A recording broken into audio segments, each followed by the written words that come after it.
Hello and welcome to the Garden Log.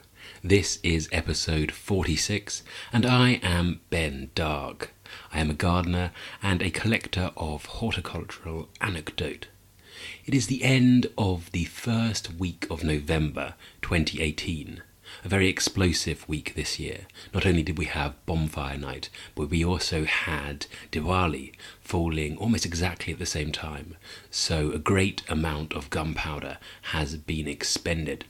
And things are just as dramatic in the hedgerows. This is the week when autumn becomes unstoppable, when things start rushing. Before this, we've been able to notice individual trees and shrubs turning. Now everything around us is bursting into orange. And actually bursting is probably a good way to describe it. It's like everything around was on fire. And it would start slowly with a few wisps of smoke and then some gentle flames and slowly spread until you've got an inferno, a huge bonfire of the landscape. I adore this time of year. It's the time that I missed most when I was living on the top of an equatorial mountain, because all of the joys of a tropical lifestyle cannot compare to seeing the beaches turn. I cycle down this little lane on the way to work that is hedged by beech and has a canopy of beeches above. They turn at slightly different times and in slightly different shades, the beech in the hedge and the beech above. So there's blazing yellows like barriers as you whiz past on the bike, and above is an ochre sort of ceiling. It's a remarkable testament to the resilience of the human mind. You'd think we would go mad.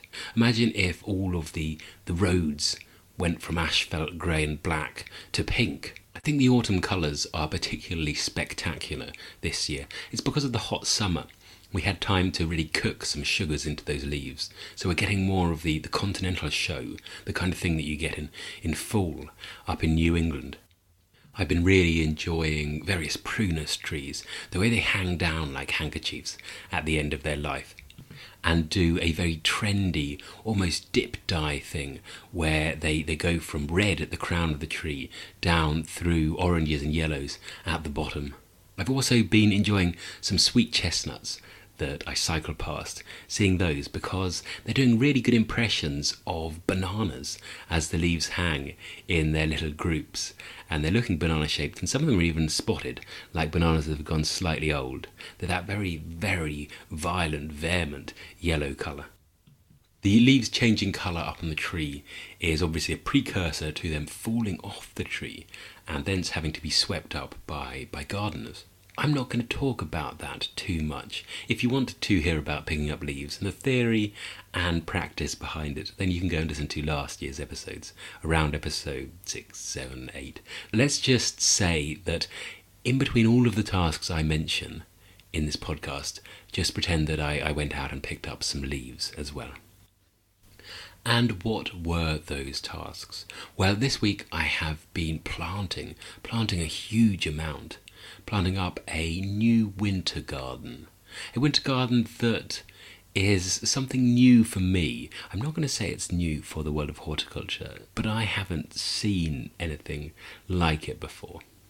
It's quite old-fashioned and quite modern in a way that I think works, but maybe doesn't.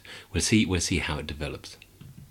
I've also been doing some other bits of planting around the garden and some winter preparation work, sending some of the more tender plants off into their hibernation state. It was a very fine week, and I think we should hang around no longer.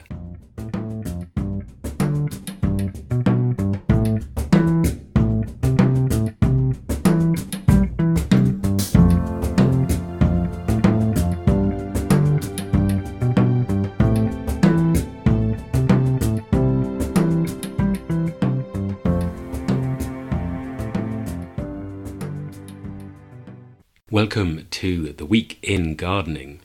The week began with some setting out. And setting out in the world of construction and engineering is a rather technical process with stakes and lasers and general measuring equipment whereby the two-dimensional plans are transferred into the three-dimensional real world. My version of setting out a planting plan is slightly different. It involves moving all of the plants around in their little pots and squinting at them, and then taking a couple of steps in a different direction and squinting again, and then moving a plant, and then moving all the other plants. It's like a general on the night before battle, and the general has his tabletop showing the terrain and little pewter figures of his cavalry and his artillery and his infantry, and he shushes them about, looking for the most aesthetically pleasing way to cause death and destruction. I am doing the same. I'm trying to work out how they will sit together, how they will sit with the landscape around them, and how the colours will work at the different times of the year. It's quite a heavy, imaginative process. Were I a computer, I would no doubt slow down and begin to stutter at all of the thinking that's going on, all the millions of possible ways to configure these plants. It's particularly hard because I'm trying something new. This winter garden is something different for me. I am using an awful lot of stinking hellebores. Many years ago, I used to work for an oligarch up in North London. We were in a garden that sloped off away to the edge of Hampstead Heath, and on one of the hills in a part of the garden that no one ever really visited, we dotted hellebores, including stinking hellebore. It's a woodland native, it looks good there in the woods, and they have these wonderful foaming mounds of lime green flowers over deep, handsome, dark, cut foliage that look quite remarkable. And I saw them there in the woods in January coming up and looking odd and alien and Triffid-like, and got it into my head, wouldn't it be fantastic to do a mass planting of those, to plant them cheek to jowl, like the allegorical infantry that I was talking about earlier, to have massed ranks of them. How magnificent to see those leaves merging together and to see those bubbles of lime green coming up. And because I have quite a lot of creative freedom in this new role, that's what I've done. Dozens and dozens of stinking hellebore. That's not the only hellebore I've got in there. I've also got that wonderful Corsican hellebore, Hellebores argidifolius, the holly-leafed hellebore. That one that looks like reptile claws almost. It's got leaves that are veined and very, very architectural. It's a really, really awkward plant to work with because the leaves are giant, but they grow on the end of their individual stems, and those stems are long. They can be almost 1 metre long, and you get no foliage below. It is the leaf and the stem, so you really need to think about where you're going to put them. I've put lots of the Corsican hellebore, the holly-leafed hellebore, on the edges of the paths and the York stone so they can sprawl about and we can admire the leaves on the path like some sunbathing ancient crocodile untouched by evolution. You might guess that this winter garden has more of a foliage and tropical theme. It's in that tropical area of the garden. I'm complementing the masses of hellebore with some flashes of lime and green, some pittosporum. I don't use a lot of pittosporum because I was put off pittosporum early in my gardening career by that strange greeny purple one that you see everywhere. I think it's Tom Thumb, that isn't quite purple and isn't quite green and ends up looking like the confused product of a panicked trip to a garden centre. But I'm using a pittosporum, another tenuifolium, and it's Abbotsbury Gold, which is variegated. And I'm coming round to variegated plants. When I was a novice and so full of taste, I would have sneered at variegated plants. But this is variegated in just such a nice way. The midrib is a very bright, light, limey green, and the rest of the leaf is a fresher green. So it's variegated in that way, and it's also variegated in that unique way of pittosporums, whereby the new foliage is such a bright, vibrant colour that it almost looks like a different type of leaf to the old foliage. And they're quite nice because they have a very, very fresh green that complements the darker green of the winter hellebore foliage, but will also bring out the lights in February and in late January when both these hellebores come into flower. And I'm going on with that limey green gold by having big explosions of Cornus stolonifera, I think Flaviramia, which is the yellow-stemmed Cornus stolonifera. A really wonderful plant when it's mature. Looks like nothing for the first 4 or so years, so you do well to buy mature specimens because you want to have at least a dozen canes coming up to show that yes, I meant there to be yellow there, rather than having just a few wisps. And then amongst all this stuff, as a sort of mingling, it's not really a canopy because they're not tall enough yet, but at some point they will be. I've put in a Fatsia, the Fatsia polycarpa, and I'm using one of the new cultivars, which is Green Fingers, and that's another very, very deeply lobed Fatsia. The plant looks like some wavy hippie's doodle of what he thinks a marijuana leaf might look like, but friendlier and less spiky. It's strange to talk of Fatsia as an airy plant, but this one really is. It was a hard grouping of plants to get to sit and play together, but I think in the end, by moving around some rocks to act as almost a different type of ground cover, I got them sitting very happily together.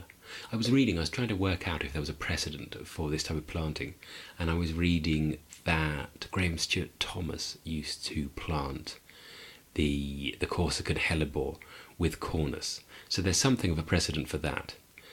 But a mass planting of the fetid hellebore as the ground cover almost, with these spiky explosions of yellow and the bundles of pittosporum gold, I haven't really seen before.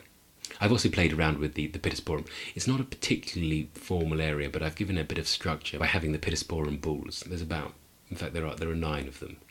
They're decent-sized things. They're probably a metre tall and a metre across, and they're on either side of the path, but in a sort of forced perspective.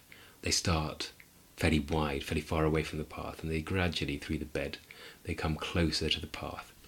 I'm actually very excited about this area. I think it's something rather different, and it might not work and people might loathe it, but I'm going to enjoy seeing it develop over the next few years.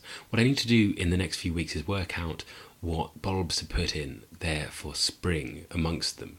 I was thinking maybe white camassia might look quite fun, but I haven't fully decided on that yet. Anyway, once I had gathered all of the troops into their starting positions, getting them planted was the work of comparative moments, because the ground was so willing and receptive after we had spent such a long time getting it warmed up, as it were. When looking at the finished thing, it was quite worrying because something didn't seem right. It's hard because the flower beds at the moment sit amid a sea of brown. This whole area of the garden we're reworking, and people are coming in to turf it. Next week there's going to be turfing contractors laying their green carpet, but at the moment the flower beds edge and the beginning of the lawn, there's nothing to distinguish them. It is a garden for the extreme green brown colourblind. I'd compare it to setting the most beautiful table in a restaurant. You can get the cutlery perfect, the linen crisp and white and laundered, the candle burning, yet if the whole place is a building site and one of the waiters is passed out on the floor, then it's not going to look quite so enticing. So I've been trying to see my flower bed as it will be rather than as it is, and I think it will be utterly magnificent. If it's not, I will of course let you know, because I believe in sharing my failures. I'll tell you one plant that hasn't worked this year and I'm going to take out completely, and that is the cirsium, that thistle. Cirsium rivulari, I think it's that. Anyway, I put in loads of that because it's such a wonderfully brilliant little purple explosion. You see it at Chelsea, and at Chelsea I just think they must chop all the lower leaves off because mine have grown unbelievably massive leaves. If you imagine a cardoon leaf, those great big spiky leaves that you grow off almost as architectural leaves. Imagine one of them but just flopped sideways over every plant that's near it. That's what these things have done. So I'm going to take them out. They are my failure for the year. Hopefully this whole flower bed will not be a failure for the year. I don't want next year to have to put it over to winter pansies and violas. Anyway, that took most of Monday and Tuesday. Lots of worry. I'm usually fairly confident in my plantings, and I was in this one, but I did find myself loitering behind a corner as various people wandered through the area to see if I could catch any of their reactions. On Wednesday I was back on more familiar ground. I carried on with some planting. I was planting in a little area of the garden where there's almost a child-friendly part. In fact, it is a child-friendly part of the garden for various visiting children, I suppose. There's a barked area with sleepers around it on 3 sides and a yew hedge at the back. Within this are child-friendly toys of the classiest and most wooden kind. The whole thing's a bit foreboding, I think, and I don't think that it should go from bark chip to yew hedge. I think there should be something else there. So I put in a little hedge of pennisetum, that grass with the wonderful fluffy seed heads. Were I a child, I would want these caterpillar-like tufts of grass bobbing around at just below my eye level for me to run my hand through and play with. It's quite fun planting a hedge of grass, particularly a very, very thin hedge. This hedge is only 1 plant thick. It's like a hula skirt. It gives it a frivolous and fun Hawaiian air. I'm not a great believer in forcing children into gardening. It seems to me pointless and actually probably counterproductive.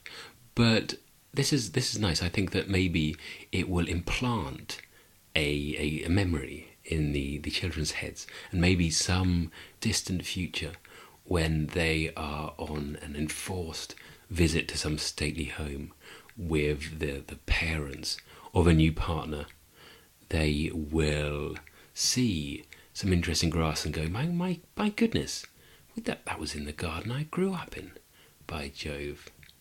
Because in the future we will be speaking in interwar idioms again. So that's my little hope and dream and my accomplishment for Wednesday. On Thursday I was on my garden history master's course. We went on a field trip to Wisley in the pouring rain.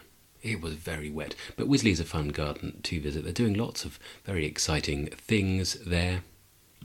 I hadn't brought my umbrella with me, which was a bit of a disaster, and I ended up sneaking under the umbrella of the person who was giving us the tour, which I don't think is good garden visiting etiquette. I think you're supposed to leave them their personal space and huddle together with your course mates. But never mind, that's a lesson I have learnt for my next trip. On Friday, we wrapped up the tree ferns for winter. And this is the tried and tested tree fern technique. Stuff the crowns heavily with straw. Tie the fronds up in a little ponytail, top knot, to keep the straw in there. And then wrap the whole thing around with fleece. At some point in the year we will change the straw. The straw is just a general purpose pet shop straw. Your tree ferns may prefer hay. Ours are definitely straw kind of tree ferns. And then around the edge of the fleece we've wrapped Hessian cloth. And the Hessian does nothing particular for the ferns. It doesn't really insulate. It'll get wet as soon as anything, but what it does is look nice.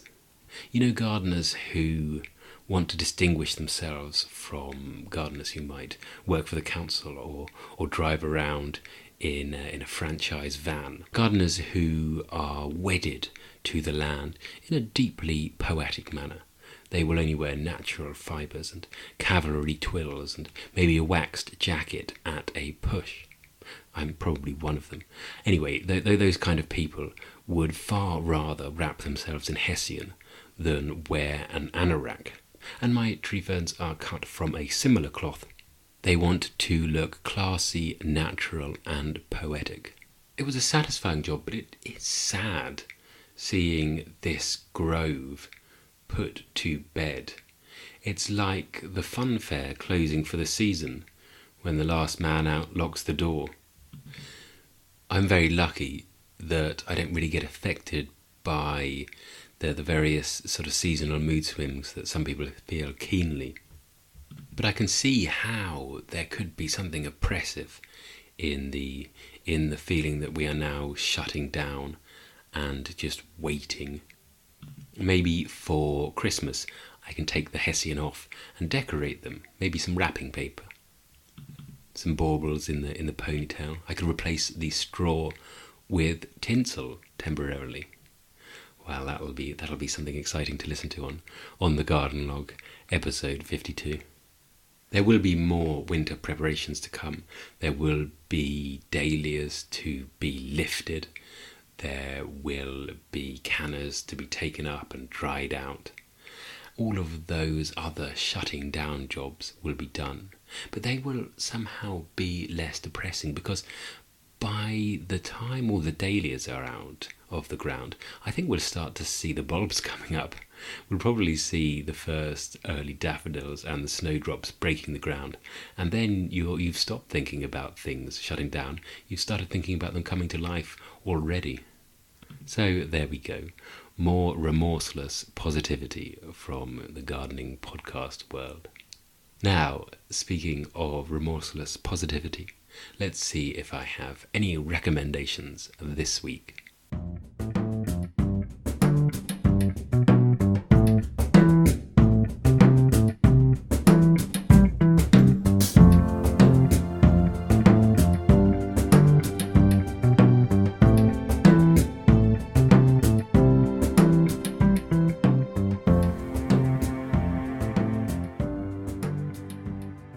I paused the recording during that music break to go and cook some kedgeree for my dinner. And while cooking the kedgeree, my wife managed to drop a piece of boiled egg in my whiskey. So this podcast finishes with a brand new cocktail.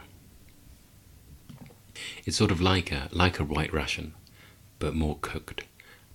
And talking of wonderful new things, I have a couple of recommendations for you. The first is a book. The book is Hugh Johnson's Trees. Hugh Johnson is a very good writer, a very competent writer. He is a wine writer. I think that's what earns him his money.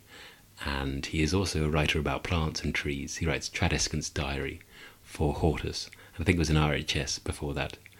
And his Encyclopedia of Trees is full of fantastic pictures and nicely written anecdotes. It's almost RHS Encyclopedia of Trees, but with a more personal touch, with a more open-hearted, friendly attitude.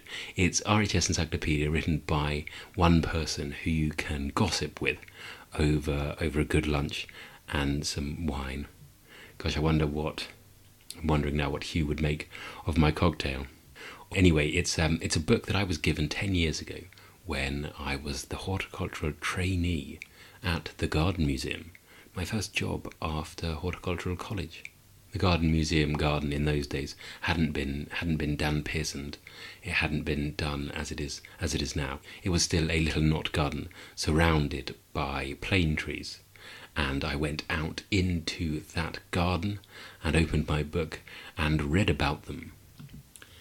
I read, it was calculated in the 1920s that more than 60% of the trees in London were London planes, most of them planted in the previous 25 years. If that isn't daredevil monoculture, I don't know what is. And reading that, I knew I was in safe hands. Here is someone who wears his learning lightly, but can write with great warmth and humour. It is a book worth holding on to if you come across it in a charity shop, on Amazon, or even full price from the publisher's website. However, if you do not want to pay anything, perhaps that's why you listen to this podcast. If you don't want to pay anything, I have a recommendation for another free podcast. And this podcast is done by a good friend of mine. And it's not technically a horticultural podcast. It is a podcast about occult happenings in London. It's called Invisible London Podcast. And I recommend listening to episode 3, which is about Green Park, because it has various horticultural connections. It starts at Green Park Station, and then it takes the form of a walk, a very, very discursive walk, the kind of walk that Hugh Johnson might lead had he been spooked by a Ouija board. And he is wandering through the groves, talking not just about the oak trees themselves, but about the cavorting spirit of Diana that he has sensed within them. There's also a very spooky tale about some hideous creature that lives in one of the trees in Green Park. And I think you'll have to listen to the podcast to find out which one. So that is the Invisible London podcast, hosted by George Sanderman. It is almost certainly available wherever you are listening to this. And wherever you are listening to this, I hope it is warm and safe, and that you are wrapped up as well as a festive tree fern, and that you can stay nice and warm until I reach you with the next episode of the Garden Log. I am going to be editing this episode on an aeroplane, and I'll probably be publishing it from Transylvania off to Romania to see some mountains and be awed by the sublime. I don't know if there are any magnificent gardens in Transylvania, but even if there aren't, I will still talk about Transylvanian gardens next time on the Garden Log. Thank you very much for listening, and goodbye.